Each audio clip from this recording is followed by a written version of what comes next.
Good morning, viewers. It's another blessed day. You're welcome to the Daily Fountain Devotional Summary, a daily devotional guide for a close relationship with God. This is a summary of the Daily Fountain Devotional of the Anglican Communion.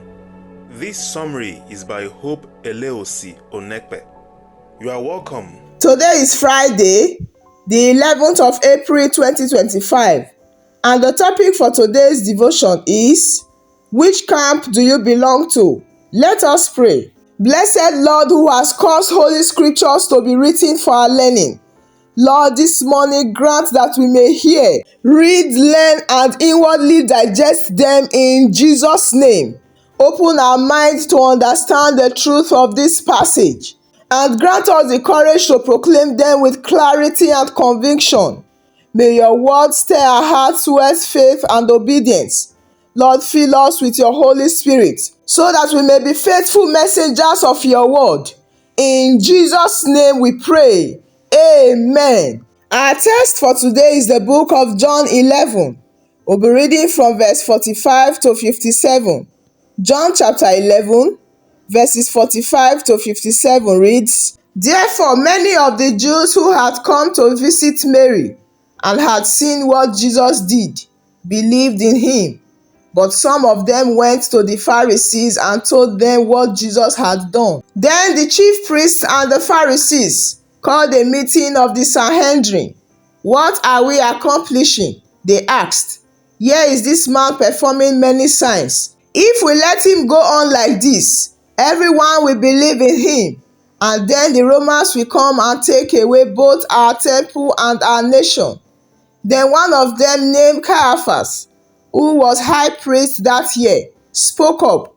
You know nothing at all. You do not realize that it is better for you that one man die for the people than that the whole nation perish. He did not say this on his own, but as high priest that year, he prophesied that Jesus would die for the Jewish nation, and not only for that nation, but also for the scattered children of God, to bring them together and make them one.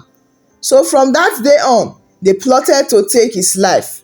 Therefore, Jesus no longer moved about publicly among the people of Judea. Instead, he withdrew to a region near the wilderness, to a village called Ephraim, where he stayed with his disciples. When it was almost time for the Jewish Passover, many went up from the country to Jerusalem for their ceremonial cleansing before the Passover. They kept looking for Jesus. And as they stood in the temple courts, they asked one another, What do you think? Isn't he coming to the festival at all? But the chief priests and the Pharisees had given orders that anyone who found out where Jesus was should report it so that they might arrest him. This is the word of God. Thanks be to God. Praise the Lord. Once again, our topic for today says, which camp do you belong to? The body of our today's guide says, raising Lazarus from the dead brought two different and opposite reactions from the people. The first group believed in Jesus and therefore fulfilled the main purpose of miracles, which is to draw our faith towards God. The second group, led by the high priest, the chief priests and the Pharisees, acknowledged the miracles, but plotted to kill Jesus. Verses 47 and 53. See verse 48 for their reasons. Verse 48 reads, If we let him go on like this, everyone will believe in him, and then the Romans will come and take away both our temple and our nation. Jesus rebuked the people of Bethsaida, Chorazin, and Capernaum, who saw his mighty works but did not repent. Matthew chapter 11, verses 21 to 24. Take time to reflect on the many divine interventions in your life and the lives of others, and repent of every sin you know of. It is unfortunate that high-ranking religious leaders were the very ones leading the plot to kill Jesus. We see a similar occurrence in the church today. Out of envy or strife, some leaders do everything possible to bring down other leaders or groups who appear to be making more impact than them. Do you belong to this camp? If yes, please repent. There is wisdom in the action of Jesus to withdraw to a safer location for a while. We should apply such wisdom in our secular and spiritual assignments.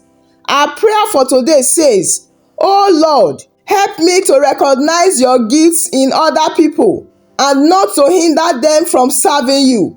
Amen. Praise the Lord. Our topic for today once more says, which camp do you belong to? Yesterday we were led by the Holy Spirit on a topic which says, lose him and let him go. We saw how Lazarus, who was dead and had been in the tomb for 4 days, was raised from death. Praise the Lord. Our today's passage tells us that after Jesus raised Lazarus from the dead, many of the Jews who came to join in the sorrow of Mary and Martha and had seen the things Jesus did believed in Jesus, while others went to the Pharisees and told them things Jesus did. In this Bible passage, John continues his persistent theme that the words and works of Jesus divides humanity between those who believe and those who reject. Those that had even seen Jesus' miracle steeled their hearts against it. Not only so, they even went extreme to conspire the destruction of Jesus. We can simply call the reporting of this miracle to the Pharisees one of the meanest conducts that has ever been recorded in human history. Privately, these religious leaders admitted that Jesus performed signs that authenticated his claim to be Messiah and God. Just as Jesus claimed that his works did bear witness of him in John chapter 10 verse 25, the religious leaders changed their opposition. First, they opposed Jesus because they weren't convinced he was the Messiah. And now, they opposed Jesus because they were convinced that he was the Messiah. They admitted the miracle, but look how the miracle worker was treated. They denied and opposed him because they were afraid of his influence over the people. They feared more and more would believe in Jesus. And there is a wonderful thought suggested by this phrase in verse 48. It says, if we let him go on like this, everyone will believe in him. And as Jesus attracted more and more followers, the religious leaders feared that the Romans will come and take away both their temple and nation. Scripture tells us that the religious leaders had made such an idol of the temple that they were willing to kill Jesus to preserve it. So they wondered how to deal with the problem of Jesus. The religious leaders thought of the temple as their place, as if it belonged to them. We see today that many church leaders do the same, truly thinking of the church as their church instead of really understanding that it belongs to Jesus. Praise the Lord. When we read from verse 48 again, we'll see how Caiaphas the high priest gave an involuntary prophecy, urging them to put Jesus to death. But he used words unconsciously prophetic. And John explains that the unconscious prophecy of Caiaphas was greater than he could have ever imagined. As the death of Jesus would also gather together in one sheep of another fold Jesus had spoken of in John chapter 10 verse 16. So at this point, they decided to murder Jesus. They never mind about his miracles or the beauty of his character, but his life was a perpetual danger to their lives, and they voted for death. Praise the Lord. Verse 55 says that when it was time for the Jewish Passover, many went up from the country to Jerusalem for their ceremonial cleansing before the Passover. They kept looking for Jesus, and as they stood in the temple courts, they asked one another, "What do you think? Isn't he coming to the festival at all?" Now this means that it was the last few days before the coming Passover at which Jesus would be betrayed, arrested, condemned, and crucified. As there was a cost attached to his mission here on earth, as believers, there is a cost attached to following Jesus. There are sacrifices and potential hostility that we might face for our faith in Jesus. The idea that Jesus' death was necessary for the salvation of the world reveals God's love and grace, even for those who reject him. That is why our devotional guide says that we should take time to reflect on the many divine interventions in our lives. In our today's passage, we see that the religious leaders were the ones plotting to kill Jesus. And today it is not new that we see similar occurrences in our churches. There are some church leaders who do everything possible to bring down other leaders who appear to be making more impact than them, The Lord is speaking to you today that if you belong to this camp, please repent.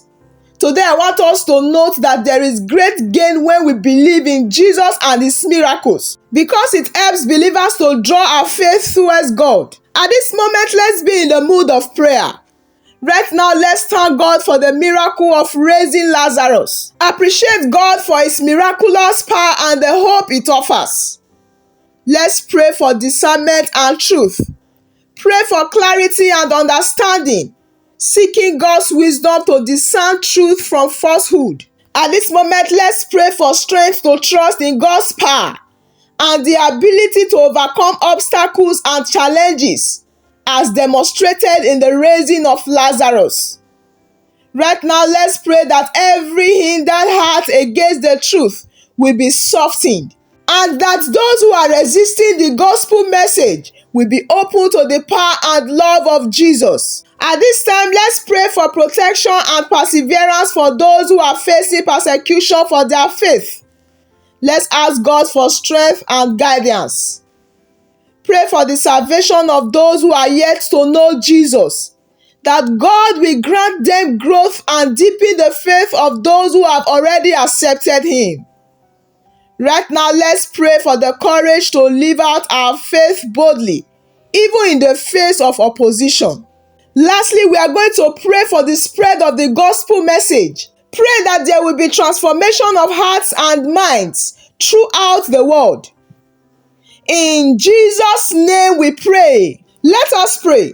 Lord, we thank you for your word and the lessons we have learned from John chapter 11 verses 45 to 57. May we be discerning and be able to see the truth of your love and the strength of your power in Jesus.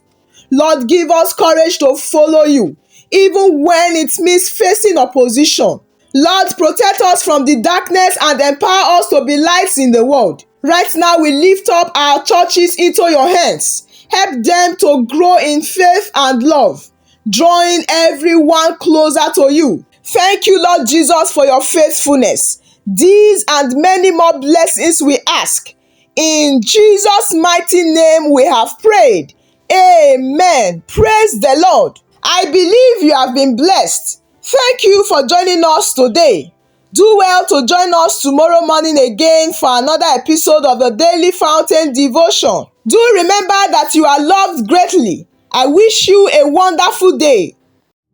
Thank you for joining us today. If you have been blessed and would like to have more of this, consider liking and subscribing. Share with friends and family as well. Join us tomorrow again. God bless you.